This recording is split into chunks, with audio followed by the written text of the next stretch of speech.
আওয়ামী লীগ ভদ্রলোকের দল না। আব্দুল হামিদ খান ভাসানী সাহেব আওয়ামী মুসলিম লীগের সভাপতি ছিলেন।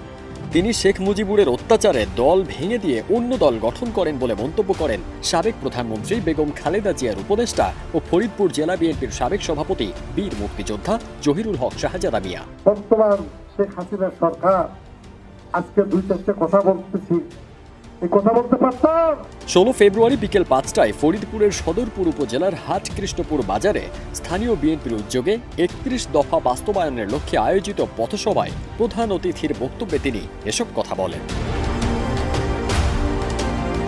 এ সময় তিনি বলেন, বিএনপির 16 বছরের আন্দোলনের ফসল হিসেবে শেখ হাসিনা দেশ ছেড়ে পালিয়েছে। তারেক রহমানের দেয়া 31 দফা শহীদ জিয়ার 19 দফার প্রতিফলন। নির্বাচনের মাধ্যমে বিএনপি নিজে ক্ষমতায় নয়, গণতান্ত্রিক দলগুলোকে নিয়েই একটি জাতীয় সরকার গঠন করতে চায়। আমাদের 16 বছর আন্দোলন সংগ্রামের ফসল বর্তমান ছাত্রদের ফসল এই জালিম সরকার পালিয়ে যেতে বাধ্য হয়েছে। ফারদিন সানি, দেশ রূপান্তর।